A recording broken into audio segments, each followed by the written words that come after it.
Nah, diguyur pertama kali bagian depan, ya. Kemudian bagian belakang, ya. Ketika kita menyiram bagian belakang ini, mayat dimiringkan ke kiri. Dimiringkan ke kiri mayatnya, ya. Tapi ingat, jangan sampai mayat itu terlungkup, ya. Jangan sampai mayatnya terlungkup. Nah, maka di sini butuh paling tidak tadi 4 orang, ya, supaya dia bisa menahan mayat. Yang satu menggosok badannya, ya. Yang 2 orang itu memegangi mayatnya supaya tidak sampai terlungkup.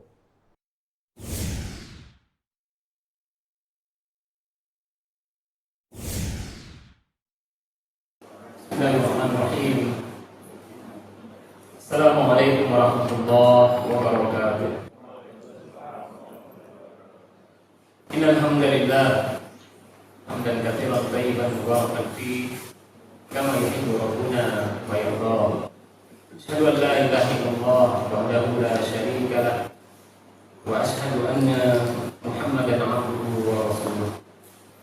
Sallallahu alaihi wa ala alihi wa ashabihi wa man sara ala nahjihi wa tamassaka bi sunnatihi ila yaumiddin wa sallama tasliman katsira, amma ba'd.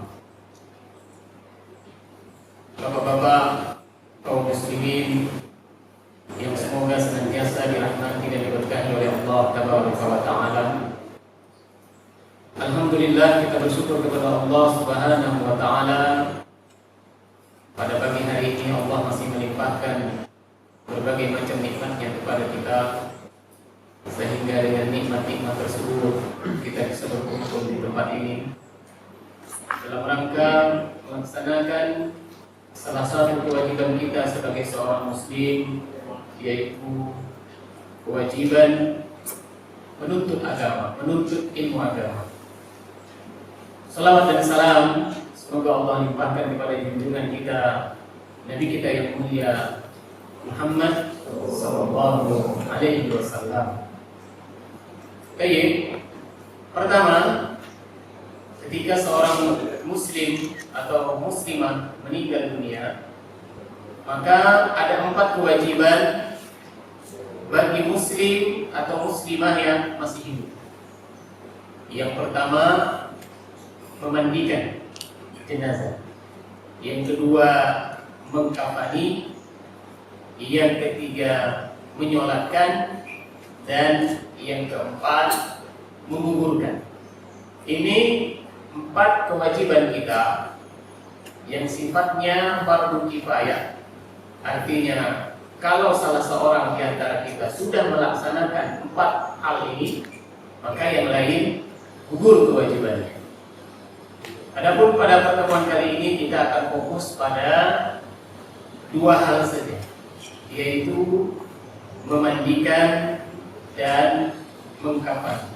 Ya, memandikan dan mengkafani. Baik.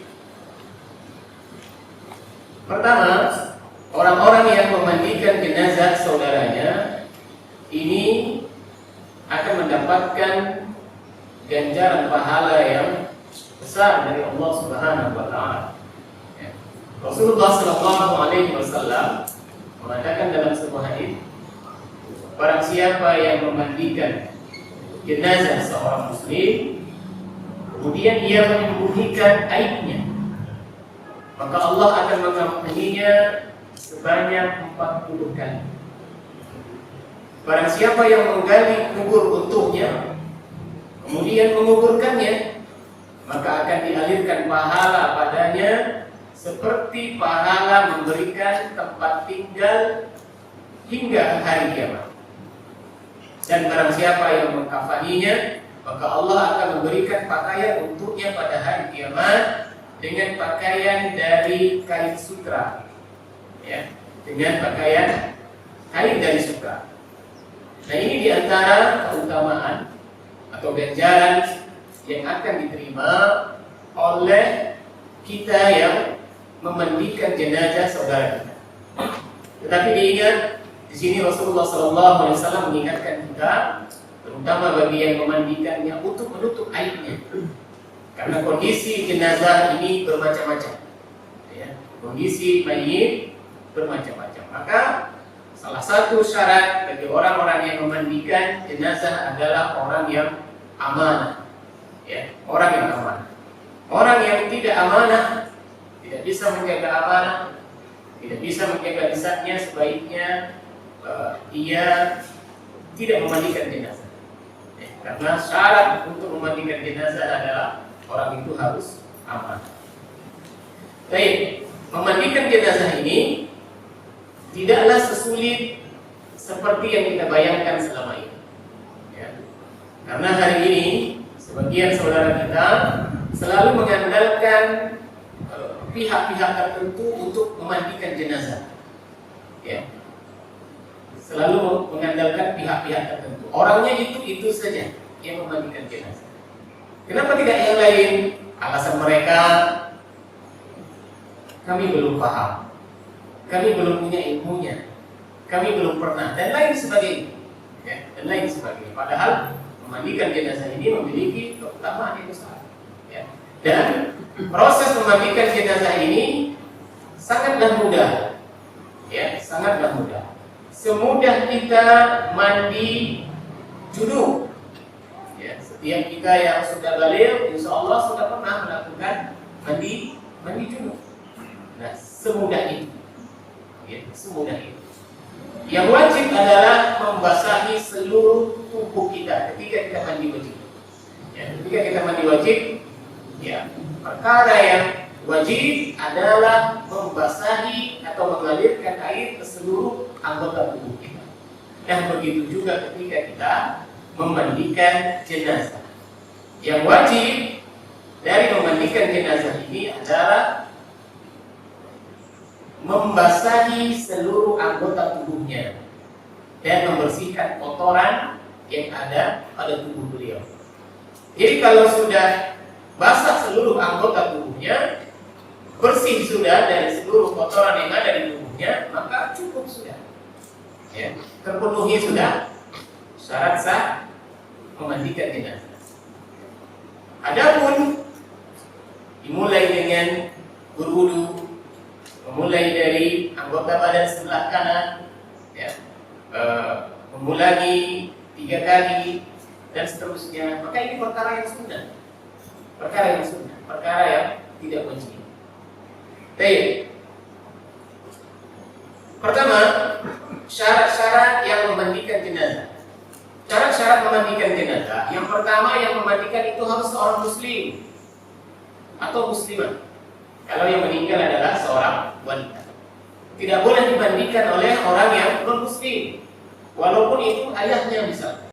Anaknya meninggal, anaknya muslim, ayahnya non muslim. Ayahnya tidak boleh memandikan anaknya, walaupun ayahnya paham. Mungkin dulu ayahnya seorang muslim, kemudian pindah agama, ya, maka si ayah tidak boleh memandikan anaknya dikarenakan perbedaan agama. Yang kedua, berakal, artinya sehat akalnya, tidak stres, tidak gila, atau tidak pikun. Orang yang pikun atau yang kadang-kadang sadar, kadang-kadang hilang kesadarannya, sebaiknya tidak memandikan jenazah. Kemudian yang ketiga, amanah. Ya, amanah, bisa menyimpan rahasia. Yang keempat, berilmu. Ya, artinya dia paham, paling tidak perkara yang wajib, ya, dia paham. Dan antum insyaallah taala selesai kajian ini, insyaallah termasuk orang-orang yang sudah berilmu dalam hal ini, dalam hal, ya, memandikan jenazah.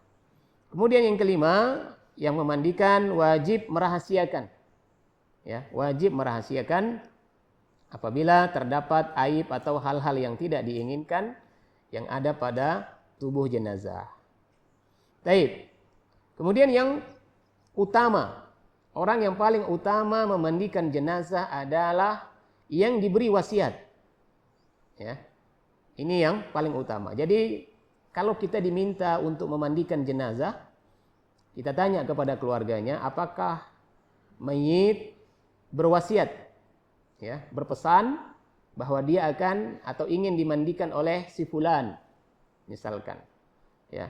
Kalau wasiatnya ini sesuai dengan syar'i, maka boleh dan harus kita laksanakan. Tapi kalau syariatnya tidak sesuai, wasiatnya tidak sesuai dengan syariat, artinya dia menunjuk orang yang untuk memandikannya padahal orang itu tidak boleh memandikan, maka wasiatnya tidak perlu ditunaikan.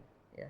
Misalkan tadi karena kurang ilmunya dia berwasiat, nanti kalau saya meninggal dunia saya ingin dimandikan oleh ayah saya, sementara ayahnya non muslim misalkan, atau ingin dimandikan oleh kakeknya karena kakeknya seorang alim tadinya, tapi hari ini kakeknya sudah tua renta, sudah pikun, maka amanahnya tidak perlu ditunaikan. Baik. Kemudian perkara yang perlu diperhatikan ketika memandikan, ya, tidak terlalu banyak orang yang memandikannya, ya, dibatasi. Cukup misalkan jumlahnya 4 orang, sudah cukup. Ya, jangan sampai terlalu banyak orang yang memandikan jenazah tersebut. Kemudian dianjurkan juga ketika memandikan jenazah ini menyertakan salah seorang karib kerabatnya atau pihak keluarganya. Jadi ketika kita akan memandikan jenazah, yang alim misalkan, yang paham ada 2 orang, maka silahkan cari 2 orang lagi dari keluarganya. Kalau yang meninggal itu adalah ayahnya, silahkan cari anaknya yang laki-laki, ya, anaknya yang laki-laki. Baik. Kemudian perlu diperhatikan bahwa laki-laki tidak boleh dimandikan oleh wanita, kecuali wanita itu adalah istrinya. Sebaliknya wanita juga tidak boleh dimandikan oleh laki-laki, kecuali laki-laki itu adalah suaminya. Ya. Seorang istri kalau dia berwasiat, nanti saya kalau meninggal dunia ingin dimandikan oleh suami saya, maka yang memandikan sebaiknya suaminya saja. Antum jangan ikut-ikutan, ya, karena yang boleh memandikan seorang wanita adalah suaminya. Anaknya, ya, anaknya yang laki-laki pun ini tidak boleh. Ya, dia punya anak laki-laki ini tidak boleh memandikan ibunya. Ya, termasuk juga seorang ibu tidak boleh memandikan anaknya yang laki-laki, kecuali anaknya itu belum berusia 7 tahun. Ya, kalau anaknya belum berusia 7 tahun, anaknya laki-laki, ibunya boleh memandikan. Yang meninggal wanita belum 7 tahun usianya, ini boleh memandikan. Ayahnya boleh memandikan. Bagaimana kalau 7 tahun tapi badannya bongsor? Badannya besar. Ya, seperti anak gadis pada umumnya misalkan. Maka ini sebaiknya yang memandikannya adalah wanita, ya. Jangan ayahnya. Tayyib. Kemudian tempat-tempat untuk memandikan, ya.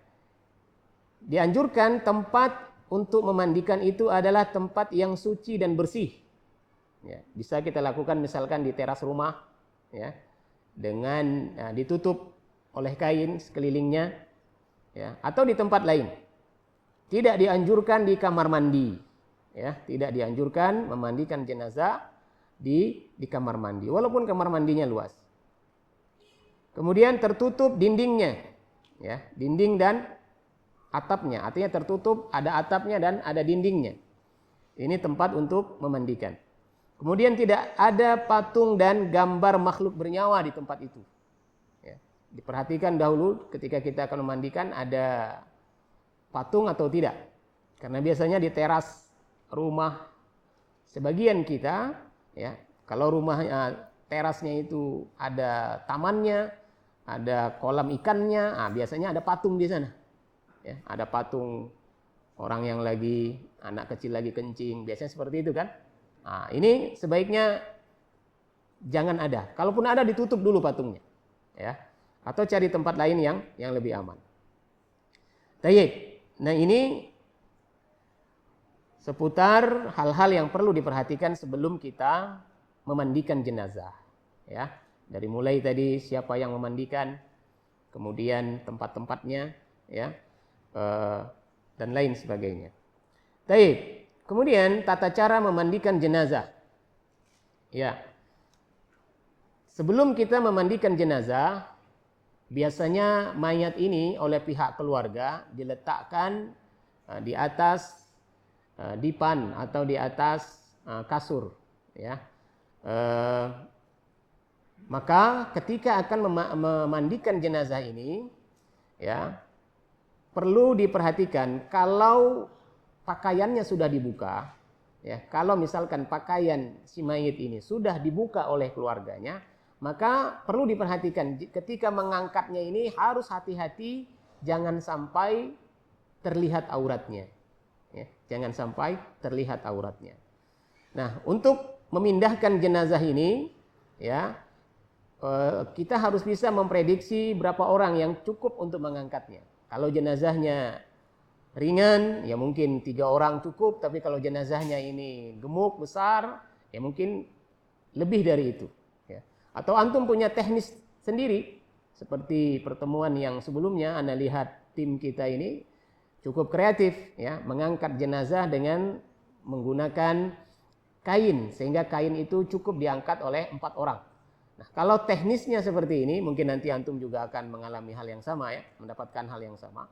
Kalau seperti ini baik, ya. Ini baik karena seberat apapun jenazahnya insya Allah bisa dan mudah, ya, mudah, sehingga tidak kaki yang mengangkat itu tidak dikhawatirkan bersentuhan dengan kaki temannya. Karena ketika kita mengangkat jenazah, kalau yang manual seperti yang dilakukan pada umumnya, ini terkadang jalannya sambil miring-miring, kemudian kaki kita bisa tersangkut oleh kaki teman yang lain, gitu ya. Baik, jadi teknisnya untuk memindahkan jenazah dari tempat pembaringannya ke tempat pemandian ini gimana baiknya atau bagaimana mudahnya? Ini silahkan antum beristihad, ya. Baik. Kemudian setelah mayat itu diletakkan di atas pemandian, ya, diletakkan di atas pemandian, kalau pakaiannya belum dibuka, ya, kalau pakaiannya belum dibuka, maka sebelum membuka pakaiannya, letakkan kain untuk menutup auratnya di atas pakaiannya itu. Kalau laki-laki auratnya dari lutut sampai pinggang, ya, insya Allah kain sarung yang kita pakai untuk sholat itu cukup untuk menutup auratnya, ya. Nah, kalau wanita auratnya, ya, dari lutut sampai ke dadanya. Ini aurat besarnya, ya, aurat besarnya yang harus ditutupi ketika memandikan jenazah. Kemudian setelah aurat besarnya tertutup, maka baru kita lepaskan pakaian si mayit ini, kalau memang belum dilepaskan oleh keluarganya. Kemudian setelah pakaiannya terlepas, ya, yang pertama kali kita lakukan sebelum kita memandikannya adalah mendudukkan mayat ini posisi setengah duduk, ya. Kalau anak kan duduk beneran ini, ya. Kalau setengah duduk itu seperti ini, ya, agak antara duduk dan rebahan gitu, ya, agak miring begini. Nah, kemudian apa yang kita lakukan? Kita urut perutnya, ya, urut, ya, tapi jangan terlalu keras. Tujuannya untuk mengeluarkan sisa-sisa kotoran, ya, sisa-sisa kotoran. Mungkin tadi pagi jenazahnya ini belum BAB misalkan, sementara selama ini kalau ketika hidup dia biasa buang air besar di pagi hari. Nah, maka kita urut, ya, dengan tujuan mengeluarkan tinjanya, mengeluarkan pupnya. Nah, bisa diurut 2 kali, 3 kali. Kalau memang masih keluar, ya, kita urut 3 kali, masih keluar, diurut lagi, bisa 5 kali atau sampai 7 kali. Sampai kita prediksi ini sudah tidak ada lagi pupnya, ya. Baik, setelah itu mayat itu ditidurkan lagi, kemudian kita cebokin, ya. Kita cebokin, kita bersihkan kemaluannya, kubul dan duburnya, ya. Bersihkan kubulnya dengan menggunakan sarung tangan, ya. Jangan tanpa sarung tangan, ya. Ya, dibersihkan kubulnya bagian depan sambil disiram dengan air, ya. Lebih baik mungkin antum sambil memegang selang misalkan, ya, sambil dibersihkan sambil memegang selang. Kemudian duburnya Setelah tadi dikeluarkan kotoran dari duburnya, maka dibersihkan juga duburnya. Taib. Kemudian setelah selesai kita ya membersihkan kotoran si mayit ya atau mencebokinya, maka yang kita lakukan berikutnya adalah mewudukannya ya. Nah, mewudukannya. Bagaimana cara mewudukannya? Ya seperti kita berwudu. Kita berwudu sebelum sholat. Bagaimana caranya? Pertama mengucapkan atau membaca Bismillah. Kemudian membasuh kedua tangan. Kemudian kumur-kumur. Kemudian istinsyak. Ya, memasukkan air ke hidung. Kemudian membasuh wajah. Kemudian membasuh kedua tangan. Mengusap rambut dan telinga. Kemudian kaki. Nah ini kita lakukan juga kepada mayit. Ya, sebelum kita memandikannya maka diwudukkan dulu. Sebagaimana kita mandi junub. Ya, kita kalau mandi junub juga disunahkan berwudu terlebih dahulu. Tayyib. Kemudian ya, ketika kita mewudukannya, pertama kita baca bismillah. Bismillah, kemudian basuh tangan kanannya terlebih dahulu. Di sela-sela jarinya juga ya, bersihkan. Mungkin sela-sela jarinya itu kotor, banyak dakinya, maka dibersihkan sela-sela jarinya. Setelah tangan kanan, kemudian tangan kiri. Ya. Kemudian setelah itu mayat ini, ya, kalau orang hidup dia harus kumur-kumur. Tapi karena dia sudah meninggal dunia, maka cukup membasahi bagian bibirnya saja, bibirnya dan giginya. Ya. Nah, tapi anak ingatkan sarung tangan yang tadi digunakan untuk menceboki mayat, ya itu sebaiknya diganti. Kalau tadi kita menggunakan sarung tangan yang karet misalkan, ya maka ketika mewudukkan ini sarung tangannya sudah berganti dengan sarung tangan yang berbahan kain. Ya, tayyib. Atau tidak pun menggunakan sarung tangan ketika mewudukkan ini sampai mandi selesai nggak masalah. Sarung tangan ini diperlukan ketika menceboki saja. Ya, menceboki si mayat. Tayyib. Kemudian kita basahi mulutnya. Ya, basahi mulutnya sebagai pengganti kumur-kumur. Kemudian kedua lubang hidungnya, ya. Kalau kita kan istinsyak, menghirup air kemudian mengeluarkannya lagi. Ini cukup dibasahi ya, lubang hidungnya kiri dan kanan. Kemudian setelah itu membasuh wajahnya. Ya, seperti kita membasuh wajah kita, maka kita ambil air. Nah, kemudian kita basuh wajahnya ya, sebanyak 3 kali. Setelah membasuh wajahnya, maka sekarang basuh tangannya ya sampai ke siku ya. Dahulukan tangan kanan terlebih dahulu. Basuh tangan kanannya sampai ke siku 3 kali. Kemudian setelah itu yang kiri 3 kali juga ya. Kemudian berikutnya yaitu mengusap kepalanya ya.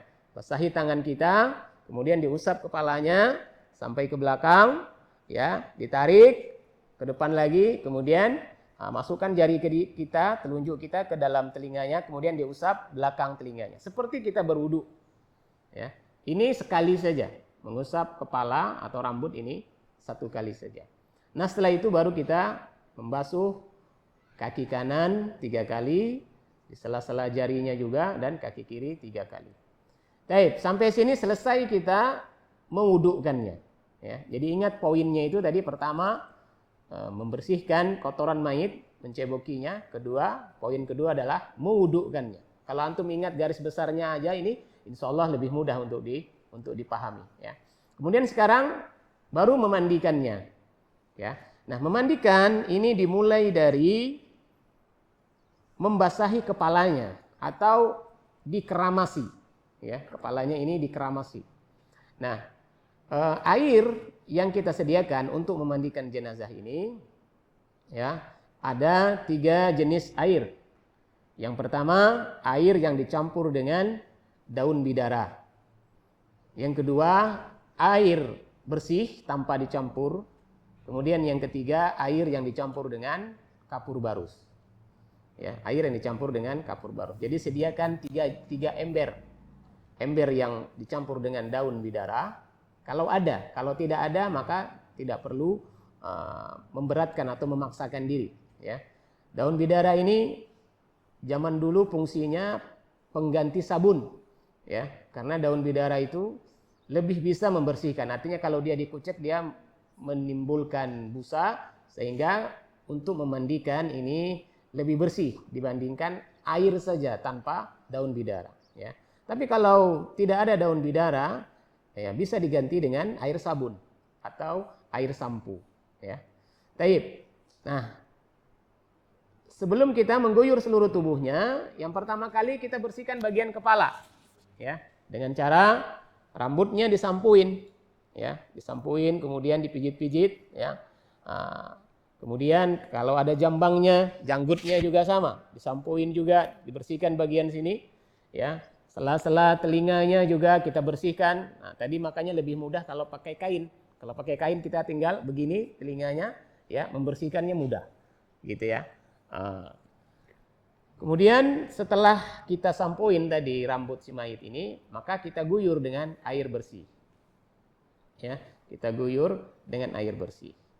Kalau bagian kepala sudah bersih, ya, termasuk leher sini juga ya harus digosok dengan kain, tapi jangan terlalu keras. Nah, sekarang bagian badan sebelah kanan, ya, bagian badan sebelah kanan. Jadi mayit itu posisinya tadi terlentang. Kita guyur dengan air daun bidara. Jadi air daun bidara ini air yang pertama kali digunakan.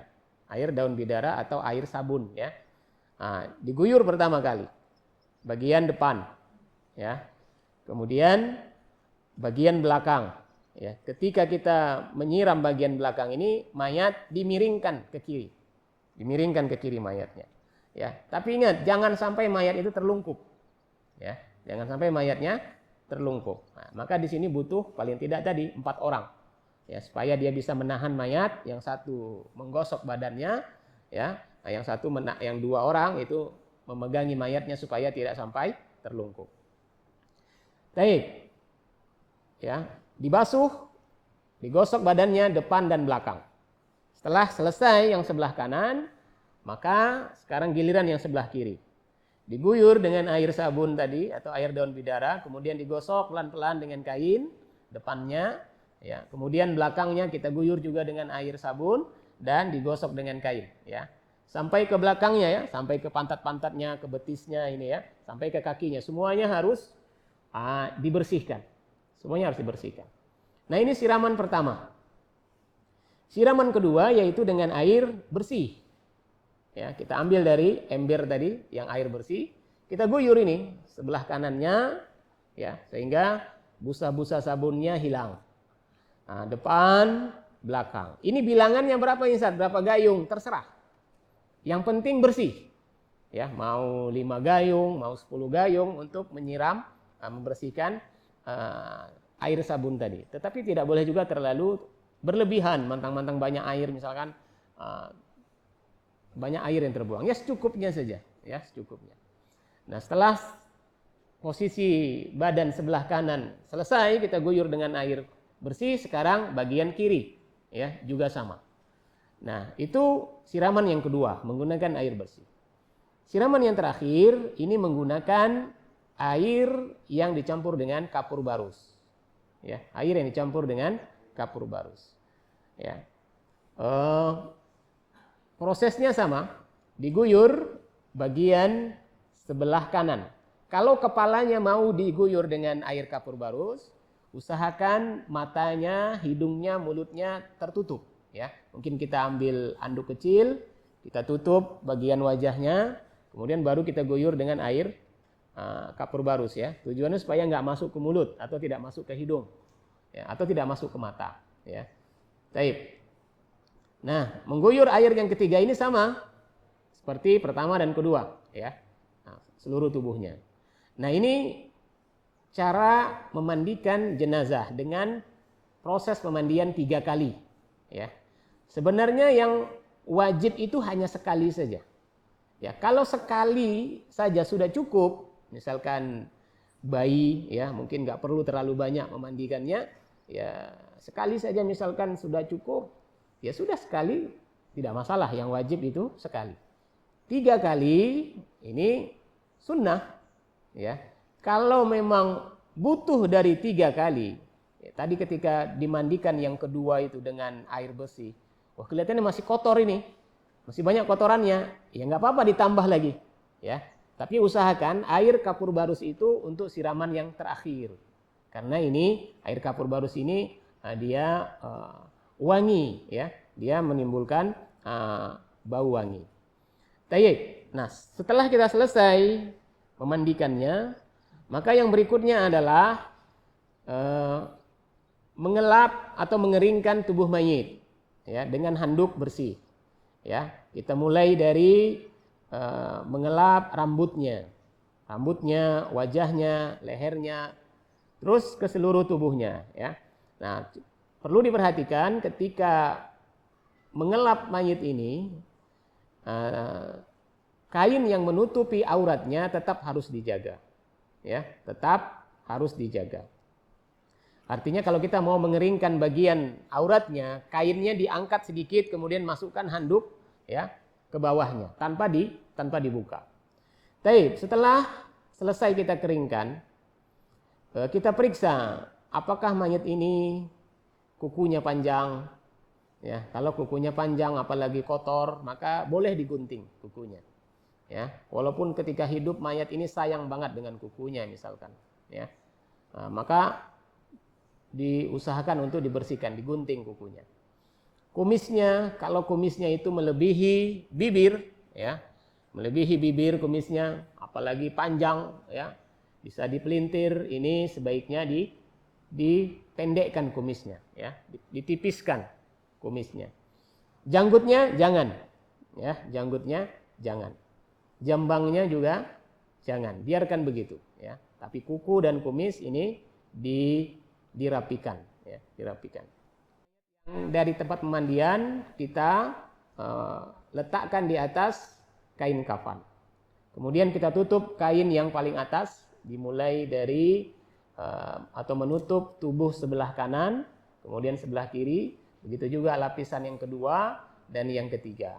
Nah, baru setelah itu diikat, ya, di bagian pergelangan kaki, kemudian di betis, kemudian di pinggang, ya, di dada, di leher dan di atas kepalanya. Ya.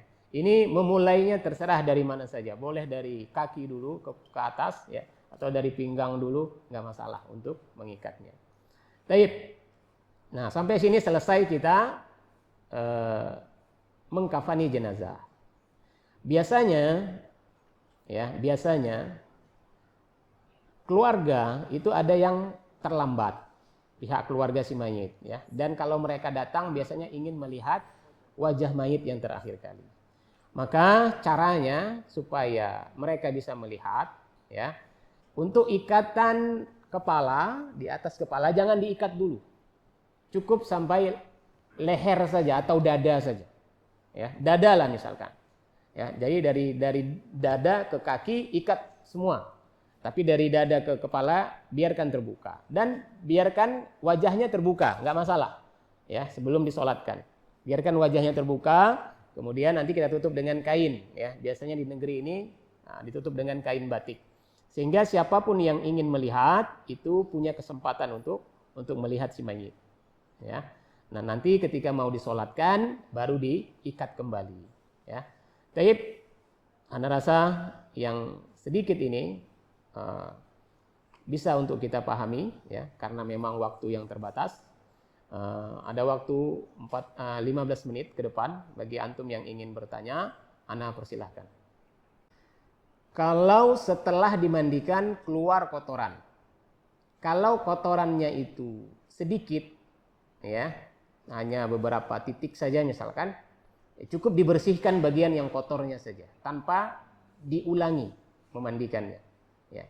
Tapi kalau yang keluar itu banyak, ya, apalagi setelah dikafani misalkan tembus ke kain kafannya itu, ya, maka ini harus diulangi mandinya, ya, diulangi mandinya. Jadi patokannya sedikit atau banyak. Kalau sedikit cukup dibersihkan dengan tisu basah atau dengan kain misalkan, ya. Tapi kalau banyak sampai basah ini juga badannya dengan kotoran itu, maka diulangi mandinya, ya. Ya, pertama, ya, kalau kita nggak punya anak laki-laki, kita meninggal dunia, ya maka jangan berwasiat ingin dimandikan oleh anak kita, ya. Karena anak wanita tidak boleh memandikan ayahnya, ya. Kemudian pertanyaan kedua, kain yang disunahkan, ya, di lapisan terakhir atau lapisan paling luar itu adalah kain putih yang bergaris-garis. Ya, artinya ada motifnya bergaris-garis dan kain yang terbaik. Ya, di negeri kita mungkin tidak biasa, ya. Tapi kalau memang kita punya ada kain yang bergaris-garis, ya, bagus dan ini kualitasnya lebih baik, maka nggak apa-apa kita gunakan, ya. Karena sunnahnya kain kafan itu pertama tidak terlalu mahal atau tidak terlalu bagus, tapi juga tidak terlalu jelek. Ya, tidak terlalu jelek. Sedang-sedang saja. Karena mayat ini akan dibangkitkan nanti dengan kain kafan yang dia pakai.